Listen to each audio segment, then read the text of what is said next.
They envy your growth, so they undermine it in silence, not with open hostility, not with obvious malice, but with that faint tone of disbelief, the small hesitation before they congratulate you, the hollow smile that doesn't quite reach their eyes. That's where it begins, not in conflict, but in quiet corrosion. Because most sabotage doesn't look like an attack. It looks like doubt. It sounds like advice. And it feels like friendship. You tell them you've finally found purpose, and they tilt their head. Are you sure that's stable?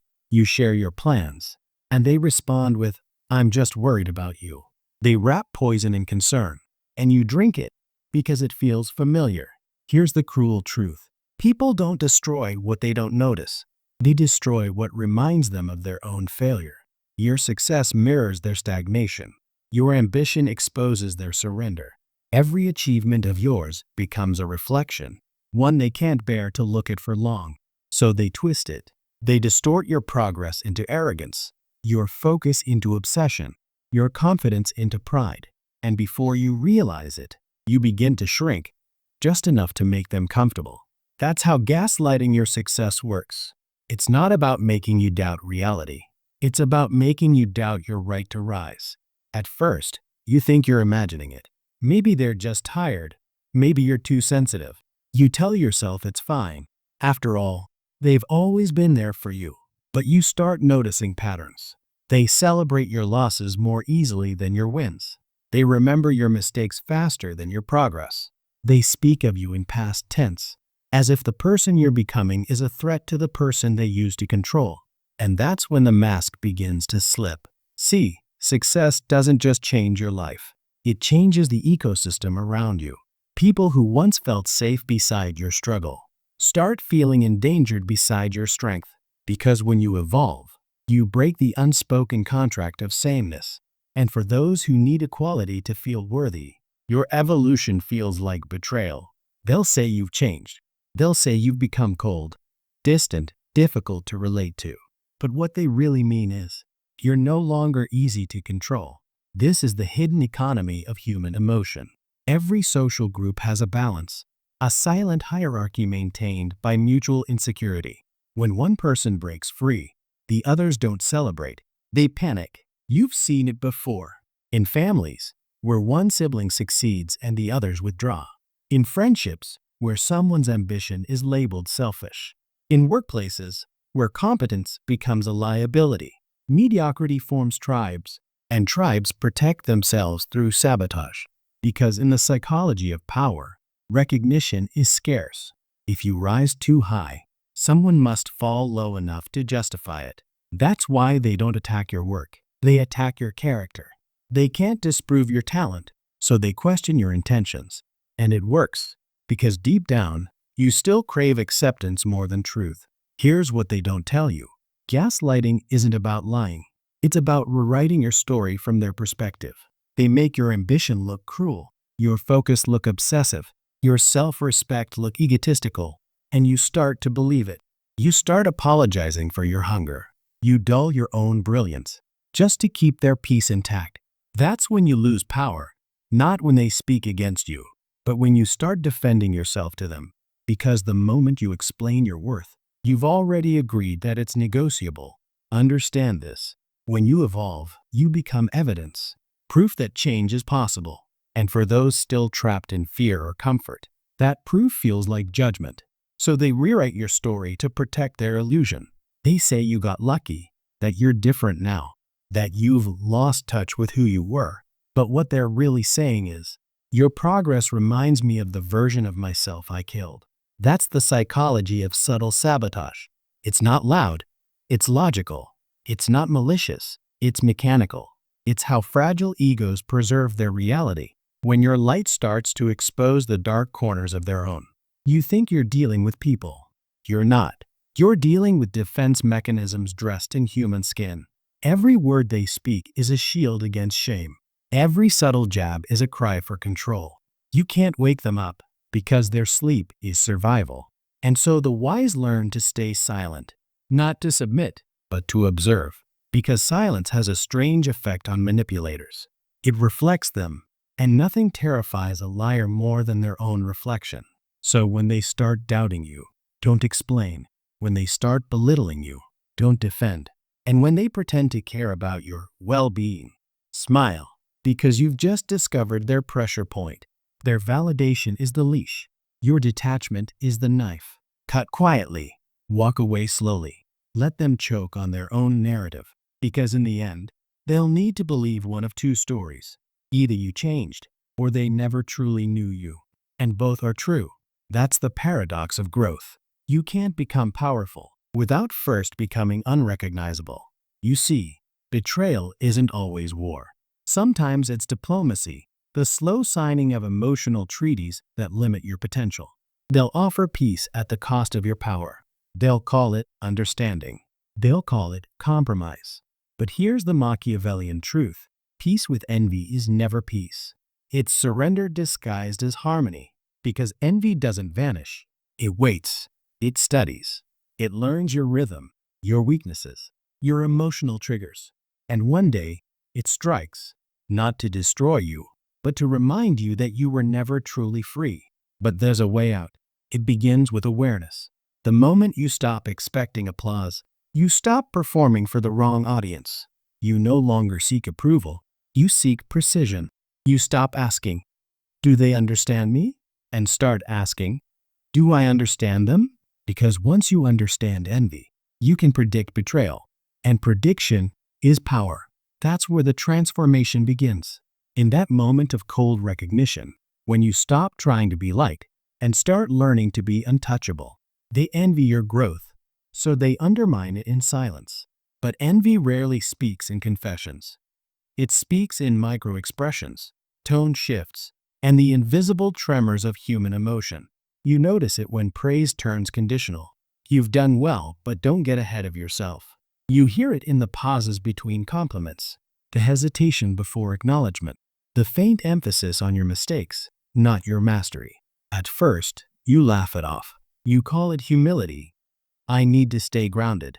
But soon you realize you're not grounded. You're being anchored. Anchored by people who pretend to admire you while secretly clipping your wings. Anchored by those who fear what you might become once you stop needing their validation.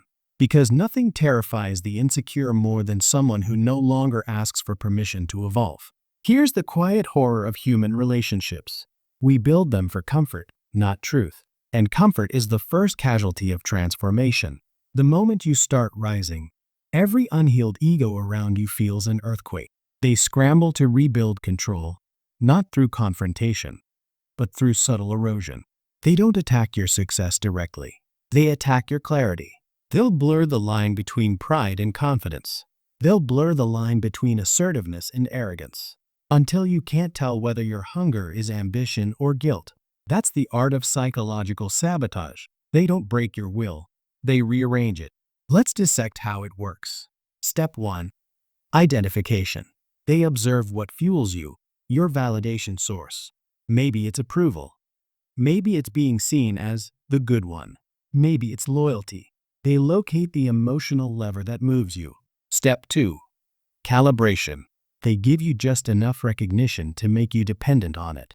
A small compliment here, a subtle nod there. You start craving their reassurance without noticing. Step 3. Withdrawal. They begin withholding it. Suddenly, their praise becomes scarce. Their attention shifts. You sense the distance and start compensating, working harder, explaining more, seeking justification. And that's when they own you.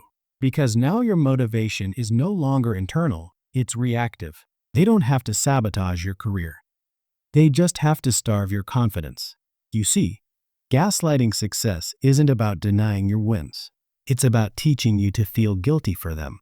It's a psychological trick designed to make you question whether your ambition hurts others. They'll say, "You've changed. You don't have time for anyone anymore. You're so focused on success. Do you even care about people now?" And slowly, you start apologizing for growth. You dim your light so others don't squint. You downplay your achievements to appear relatable. You dilute your hunger until it tastes like mediocrity. That's not humility. That's social sedation.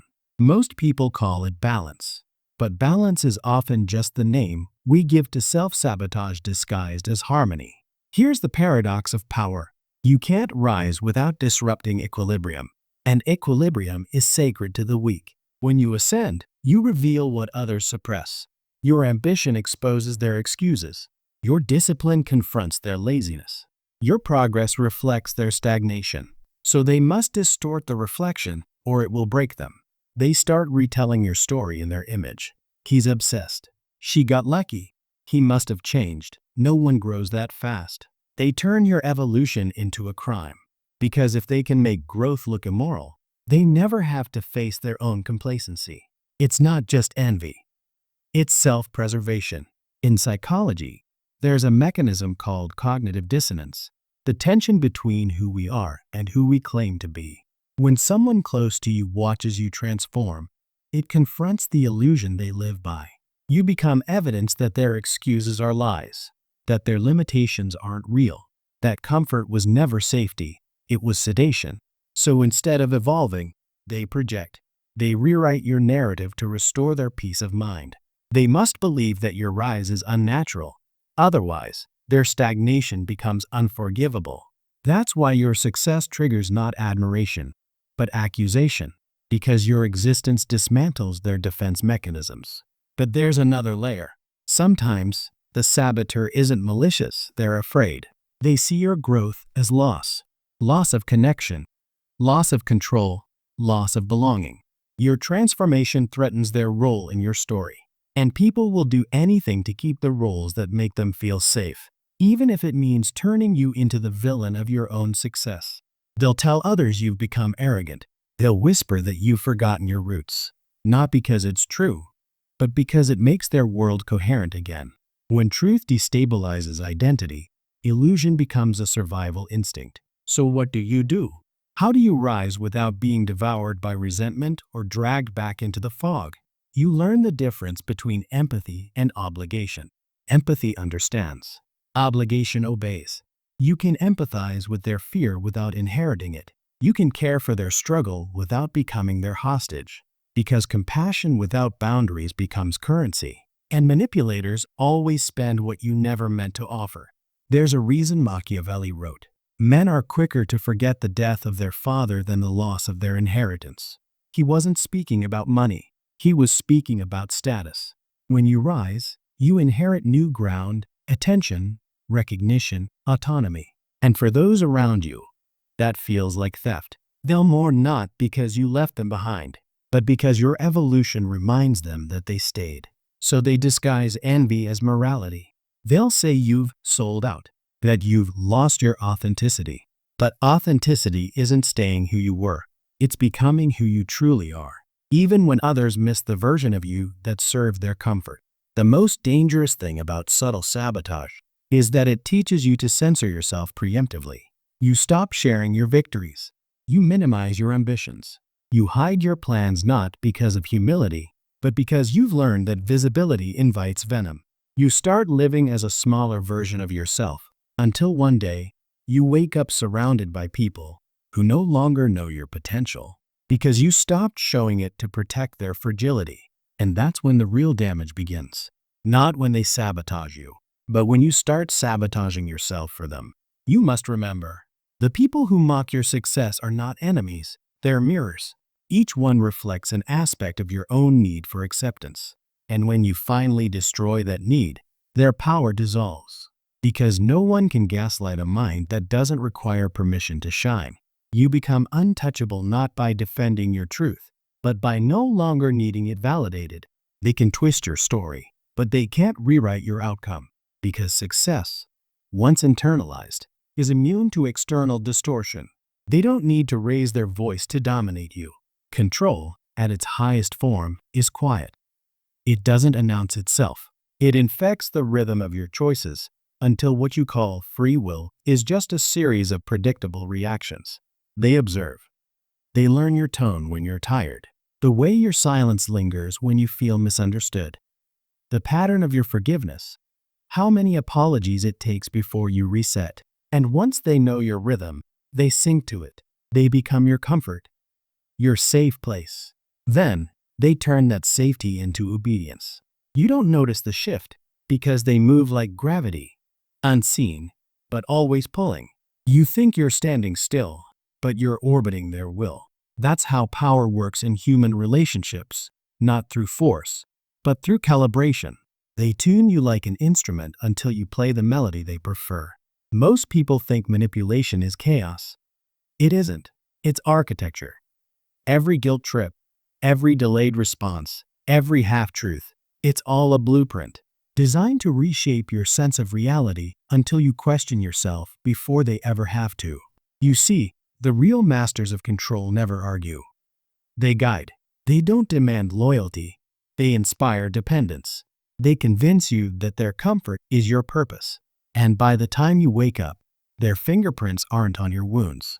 They're in your thoughts. Psychological analysis segment. In dark psychology, this is known as cognitive submission. It's when your brain, conditioned by repeated emotional patterns, begins to associate safety with the very person who destabilizes it. Every human craves two things: certainty and validation. A manipulator exploits both. They create uncertainty, then offer themselves as the only stable source of reassurance. That cycle, destabilize, then soothe, is one of the oldest forms of control. It builds an emotional addiction stronger than any substance. You begin to crave the very person who drains you, not because they're good for you, but because they made you fear who you'd be without them. That's not love. That's possession disguised as connection. Machiavellian reflection. He who shapes another's reality holds the truest form of power. Power doesn't always come from superiority. It often comes from influence, from the ability to redefine what someone perceives as truth, or even what they think they deserve. The manipulator doesn't ask, "How do I control you?" They ask, "What do you need to feel free?" Then they build your prison around that need. Would you like me to continue with part 3? The turning point, when the puppet sees the strings, where the tone shifts into awakening, resistance, and Machiavellian self-reclamation? It'll include the emotional reversal and strategic lesson on how to break psychological dependency and reclaim control. There comes a moment, quiet, almost invisible, when you stop reacting and start noticing the tone in their voice, the pause before they compliment you, the way they switch from warmth to withdrawal, as if your peace must be earned. And in that moment the fog begins to lift. You realize that every misunderstanding was a test. Every guilt trip, a leash. Every apology, a reset button, not for healing, but for control. They never wanted peace. They wanted leverage. You see, manipulation doesn't break you all at once. It softens you. It turns defiance into guilt, confidence into hesitation, clarity into confusion, until one day, you find yourself apologizing for things you didn't do, begging for a version of love that doesn't exist, and defending someone who would never do the same for you. That's when it hits you. They never loved the real you. They loved the version of you that believed them, the version that stayed small, the version that feared being alone more than being used. And when you finally see that, you feel something shift. Not anger, not hate, but clarity. The kind that burns away illusion and leaves only truth. Because once you see the pattern, it can never control you again. The psychological reversal. This is what dark psychology calls cognitive severance. The moment your emotional brain stops seeking validation from the manipulator and starts analyzing their behavior with cold logic. It's when the limbic system, your emotional core, hands control back to the prefrontal cortex, the seat of reason, detachment, and strategy. That's when the spell breaks. Because emotional control cannot coexist with analytical awareness. They can manipulate your feelings, but not your thinking, once it's awake. That's the secret most victims never learn. You don't win by fighting their game emotionally. You win by changing the battlefield. When you stop defending your worth and start observing their patterns, the power dynamic flips. They thrive on reaction. Your silence starves them. They rely on guilt. Your detachment terrifies them. They expect submission. Your calm indifference confuses them. Because power doesn't need to shout. It simply withdraws its attention. Machiavellian reflection. The most dangerous moment for any manipulator is when their victim learns to observe instead of feel. Control ends the moment awareness begins. The world teaches you to forgive, to understand, to stay. But Machiavellian wisdom teaches something deeper, that mercy is meaningless when given to those who feed on it. Power, real power, is not in revenge. It's in the quiet act of seeing through and walking away before they even realize they've lost their hold. When you've seen the game for what it is, you stop wanting to win it. You start wanting to transcend it. The world you once tried to please begins to look different. You no longer chase validation. You study it. You no longer beg for peace. You engineer it. This is where power begins its quiet resurrection. Not in dominance, not in revenge, but in the rebirth of strategy. You stop being the character in someone else's story. You become the author of your own. They used to pull your empathy like a string. Now, you use your empathy as a mirror, reflecting, not absorbing. They used to weaponize your silence against you. Now, silence becomes your weapon, deliberate, surgical, unnerving. Because true detachment is not the absence of emotion. It's the mastery of reaction. You don't shut off your heart. You just stop giving it away without consequence. And that's when they feel it, that sudden distance they can't explain. You've gone from accessible to unreadable, from emotional to enigmatic, from predictable to powerful. The architecture of the strategic self you begin to rebuild, not with forgiveness, with understanding. Understanding that guilt was the leash, that empathy, without discernment, becomes self-destruction, that not everyone deserves access to your softness, because the softest part of you is the most dangerous when given to the wrong hands. So you construct boundaries not as walls, but as filters. You learn the art of selective revelation. You no longer announce your plans. You let results speak. You no longer argue with lies. You let time expose them. You no longer chase closure. You embody it. That's when your presence begins to shift, quietly, magnetically. People feel it before they understand it. The same ones who once dismissed you now hesitate to cross you, because unpredictability is the new aura of control. The Machiavellian discipline. Niccolo Machiavelli wrote, "Men are driven by two principal impulses, love and fear. The wise learn to command both, in themselves and in others." You begin to understand what that means. To command love, you must not need it. To command fear, you must not show it. To command yourself, you must master stillness. That's the paradox of rebirth. You become more powerful by needing less. The manipulator's power was never in their strength. It was in your emotional availability. Once that door closes, they're left with nothing but their own reflection. And for them, that's the most terrifying punishment of all. Psychological shift. From empath to strategist. At this stage, your brain rewires itself. You no longer operate from emotional impulse, but from psychological observation. It's not coldness. It's precision. You notice micro-expressions. The flicker of envy in a friend's praise. The pause of discomfort when your confidence resurfaces. You notice the tone shifts, the power plays, the covert competition people hide under smiles. And instead of reacting, you record, not for revenge, for awareness. Because observation is the highest form of defense, and control, the highest form of peace. That's when people start calling you different, colder, detached. Not like you used to be. They'll say you've changed. They won't realize you simply stopped bleeding for free. And in this transformation, there's a quiet satisfaction, not in cruelty, but in calibration. Not in hurting others, but in never again being deceived by their masks. Because now you understand. Every manipulator plays the same game. They crave your reaction, your confusion, your emotional signature. But when you respond with silence, they face themselves. And that's the most unbearable mirror of all. Because you've become something else now. Not the naive believer, not the wounded empath, but the strategic observer. Emotionally intelligent. Psychologically untouchable, calm, yet commanding.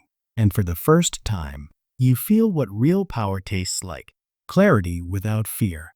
There comes a point where words lose their weight. You've said enough, explained enough, proven enough. Now, silence becomes the only language left that still holds power. Because silence doesn't seek to convince, it reveals. It reveals who panics without your response. who stumbles without your validation, who depended on your energy to sustain their illusion of dominance. And that's when you see it clearly. All the chaos they created was never about you. It was about control. Theirs, over your perception of yourself. Once that spell breaks, you begin to see manipulation not as aggression, but as insecurity disguised as power. The silence you carry now is different. It's not passive. It's not avoidance. It's strategic restraint. Because you've learned that power doesn't always move. Sometimes it waits. And waiting, when intentional, is one of the most terrifying forms of control. The world moves too fast for reflection. People react before thinking, speak before understanding, and destroy before seeing. You, however, you pause. That pause is your weapon. That stillness unnerves them, because in that silence, you are unreadable. And what cannot be read cannot be manipulated. The psychological weapon of stillness. Most people think power is dominance. They're wrong. Power is composure under chaos. When you can sit in the fire and not flinch, you become something the manipulator cannot handle, someone who cannot be controlled through fear. The moment you stop reacting, they lose their script. They push. You observe. They provoke. You listen. They project. You stand still. And in that stillness, their power dissolves. Because control without reaction is control without audience. The manipulator feeds on motion, argument, emotion, confusion. But your silence? It's starvation. They'll grow desperate to draw you out. Guilt, charm, rage, pity, anything to pull you back into the cycle. But this time, you won't return. Because you've learned that peace, when protected by boundaries, feels far more satisfying than validation ever did. The Machiavellian balance. This is where philosophy meets strategy. Machiavelli wrote, "It is not titles that honor men, but men that honor titles." And in your silence, you understand that power doesn't come from position. It comes from perception. You don't need to prove strength. You radiate it. You don't need to announce change. People feel it. Because silence isn't absence. It's presence amplified. It's the echo that makes every word that does leave your mouth feel like truth carved in stone. You've stopped fighting for recognition. Now, recognition comes to you, drawn not by noise, but by gravity, the mirror of power. The final stage of awakening is this. You stop seeing power as control over others, and start seeing it as mastery over yourself. When you no longer seek to dominate, but simply cannot be dominated, you become untouchable. You understand now. The manipulator's greatest weakness is dependency. Yours is clarity. And clarity is the ultimate form of freedom. They will still watch you, still test you, still wonder why their old tactics no longer work. But you'll smile, faintly, almost with pity, because now you understand the cruel paradox. Those who manipulate others are, themselves, the most controlled by their own fear of powerlessness. And so you move differently. You speak less, but mean more. You give less, but value more. You trust less, but see more. You walk through rooms like a secret no one can solve. And every step you take carries a message. I don't need control. I am control. That's what they'll feel when they meet your eyes. Not arrogance, but an unshakable calm. Not intimidation, but presence. Not noise, but gravity. Because power, in its purest form, is stillness that makes others restless. The final truth. Here's the paradox they never teach you. The goal was never to outsmart everyone. It was to outgrow the need to prove that you can. Real strength isn't in domination. It's in discernment. Real strategy isn't manipulation. It's emotional sovereignty. Real power isn't control over others. It's freedom from needing it. That's when you finally understand. You were never weak. You were just surrounded by people who feared your potential. And they masked that fear with manipulation. But now they fear your silence. Because silence is no longer your shield. It's your signature. And when the world finally notices your transformation, they'll whisper about how you changed. How you became colder, more mysterious, more powerful. But you'll know the truth. You didn't change. You simply remembered who you were before they told you who to be. And that's the cruel beauty of power. It doesn't shout. It watches, and it always remembers.